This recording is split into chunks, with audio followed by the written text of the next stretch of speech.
Evan, ano yung pinag-ugatan niyang mga inihaing reklamo laban sa pangalawang Pangulo? Yes, Aga, ilan sa mga pinag-ugatan ng mga reklamong ito ay ang 650 million pesos na confidential funds ng Office of the Vice President at ng Department of Education. Teka lang mga pre, no? Ito si Sara Duterte talaga, no? Expert talaga sa paglustay ng confidential funds. Yung alam niyo yung yung maling paggamit, 'di ba? Diyan po siya magaling eh.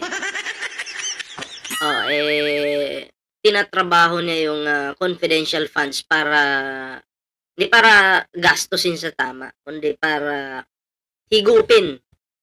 Kaya tingnan niyo yung mukha ni Buday, oh. Masdan niyo yung mukha. Tingnan niyo po, titigan niyo masyado yung lapitan niyo yung yung pagmumukha niyan. Kapal, no? No? Ang kapal ng mukha ng ating Vice President, mga pre. Ang yabang pa. 'Di ba? May kalalagyan ka rin, Sara, sinasabi ko sa'yo, pag napatunayang nagkakasala ka sa batas o sa paglustay o ng pera ng taong bayan sa maling paraan. 'Di ba? Taong bayan mismo yung maniningil sa'yo. Taong bayan mismo, ginagalit mo na yung taong bayan eh. Kakalad ka rin ka talaga sa opisina mo. 'Di ba? Kakalad ka rin ka talaga ng taong bayan. Galit na eh. 'Di ba? Yung taong bayan po nabubuisit na sa pagmumukha nitong tao na 'to. 'Di ba? Oo, nabubuisit na po yung taong bayan. Wag mo antayin kalad ka rin ka pa dyan sa opisina mo. Travel ka na lang ng travel. Wala ka nang alam gawin kundi mag-travel. Dapat lang yan. Sampahan ng plunder case. At graft dyan sa ombudsman. Pasalamatan po natin si Trillanes dahil siya po ang kinatatakutan ngayon ng mga Duterte. Angas-angas kayo, takot naman pala kayo kay Trillanes. Buday na to talaga. Anyway, mga pre, no? Bago po tayo tuloy-tuloy sa ating reaction, ayan kung bago ka pa lang dito sa Bingador, benggahin mo na yan, mag-like, share, subscribe ka na mga pre. At syempre, no, share niyo sa mga GC ninyo itong ating video ngayon. At eto na nga, no, short reaction lang naman to. Pasensya na, kakagising ko lang eh. So, eto na, no, pakinggan po natin ang balitang ito. Nang si Vice President Sara Duterte pa ang kalihim nito. Patong-patong na reklamo ang muling kinakaharap ni Vice President Sara Duterte sa Office of the Ombudsman. Nakakahiya po ito, Akalain mo po yan, patong-patong na reklamo. Siya lang po yung merong ganyan eh, sa dinami-daming naging Vice President. Siya po talaga yung may patong-patong na reklamo. Diba? At siya po pala talaga yung totoong lutang. Etong buday na to. Salamat, may nakahigop din. Diba? Gagaling nila magyabang sa Davao eh. Ewan ko lang, pag nakatikim to ng kulungan to, ewan ko lang makapagyabang pa to. Sabagay, nag-practice na naman to. Last year ba yun? 2024 ba yun? 2025? Di ba nag-practice na to sa kulungan? Tuloy. Ngayong araw, nagtungo si dating Senador Antonio Trillanes IV at ang The Silent Majority. Ayan, nandyan po si Trillanes sinampahan po yan ng kaso, dumaan po sila sa proseso, tamang proseso. Baka mamaya sabihin nyo, ginigipit na naman si Sara. Baka sabihin nyo, ay, naabuso nila yung kapangyarihan nila. Diba? Baka sabihin nyo, ginigipit. Hindi makatao yung ginagawa. Tarantado kayo. Hindi makatao. Dumadaan nga sa tamang proseso, tapos hindi makatao. Bobo talaga. Katulad nung sinasabi nila, si Digong, hindi daw makatao yung ginawa, wala daw due process daw. Tanga-tanga talaga. Diba? Paulit-ulit pa ba natin i-explain yan? Na bago tayo tumalon sa bakod palabas, ng bakod ng ICC, bago tayo tumalon palabas, nasampahan na yung mga yan ng kaso, kaya na-warrant yung mga yan. 'Di ba? So, kahit, sabi ko nga sa inyo, huli na yung pag-alis ni Digong sa ICC. Kasi, nung miyembro pa tayo, nasampahan na ng kaso. Ngayon may warrant na, sasabihin nyo ginigipit. Tanga-tanga talaga. Ilang taon na yan iniimbestigahan, hindi pang gigipit yan. Bobo. Ngayon, si Sara, nganga talaga yan, si Sara talaga. Graft and corruption. Ewan ko lang sa tingin ko, Nobel ba naman yan? Patay tayo dyan. Tuloy natin. Ang civil society group sa Office of the Ombudsman upang magsampa ng plunder at graft complaints laban sa Vice Presidente. Ilan sa mga aligasyon ng mga ito ay Nakakahiya.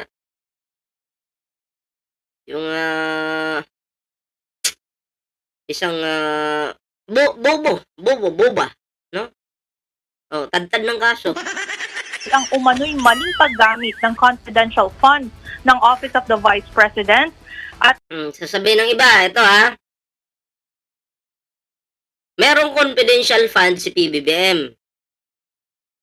Pero tama yung paggamit. Klaro yan Si Sara Duterte, meron. Pero mali yung paggamit. Ngayon naintindihan mo yung kaibahan. Nung mayor pa si Sara, expert pala ito magnakaw di umano humigop ng pera na hindi sa kanya. Diba? Expert pala. Kapal na mukha. So yun po yung kaibahan. Kung bakit nagtataka siguro kayo bakit hindi iniimbestigahan yung confidential funds ng Pangulo o ng Office of the President. Kasi wala pong nakitang kapalpakan doon or maling paggamit. Si Sara po yung nakitaan yan. Ngayon gets nyo na, huwag nyo ipilit, mga tanga. nang siya ay kalihim pa ng Department of Education, maging ang confidential funds nang siya pa ang mayor ng Davao City. Ginamit ring grounds ng mga complainant ang pagtanggap umano ni Vice President Sara Duterte ng pera mula sa drug lord at ang public meltdown ng bise kung Sana all. Maraming sumusuportan drug lord. I hate drugs daw. Pero tumatanggap ng pera. Sana all. Yan ngayon. Nasampahan ka na ng kaso sa tamang forum, Sara Duterte.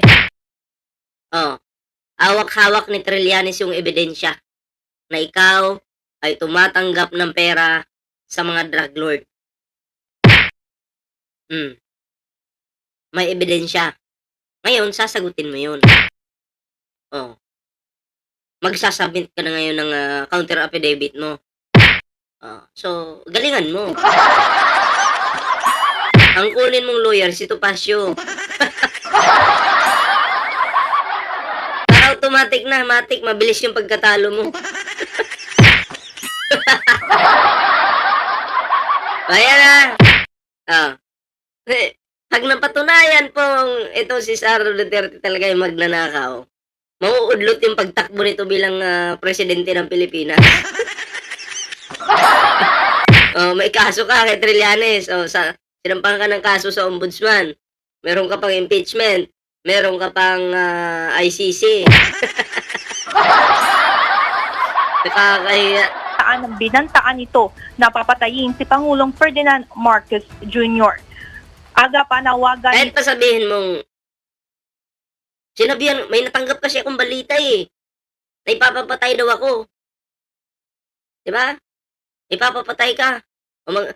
Tapos kaya nasabi ko yun na ipapapatay na lang si Marcos, si PBBM, si First Lady Liza Marcos, at si Romualdez. Kaya nasabi ko yun, ganyan.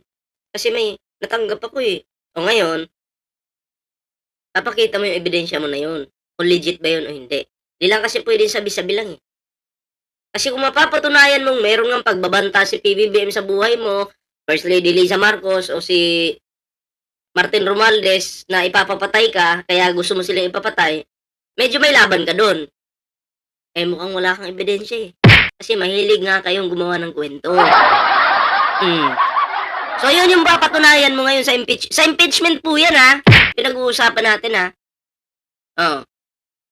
paano pag hindi mo mapatunayan yan? Mahirap patunayan yan, Sara Duterte. Pero madaling gumawa ng kwento kasi yung tatay mo mahilig magtanim. Di ba? Trillanes at ng grupo sa Office of the Ombudsman, bigyan ito ng kaparehong atensyon o bigyan itong mga reklamong ito ng parehong atensyon na binibigay sa mga kasong may kinalaman sa flood control scandal dahil ayon sa kanila, ang mga aligasyong ito ay tungkol din sa malawakang pagnanakaw sa kaban ng bayan. Yan muna ang update mula dito sa Office of the Ombudsman. Balik sa inyo dyan, Aga. Maraming So, salamat. ayun, kayo mga pre, anong reaction nyo dito? And comment down below para naman po mabasa natin yung mga reaksyon, mga komento. Alam natin, nakakabuisit yung pagmumukha nitong ating Vice President. Pero, abangan pa natin yung pasensya natin, ha? Lalo pa nating habaan. So, comment down below mga pre, no? Kung may mga reaction kayo, komento, and share this video, no? Like, share, subscribe sa Vengador mga pre. Siyempre, magandang gabi po sa inyo lahat. At ingat po lahat.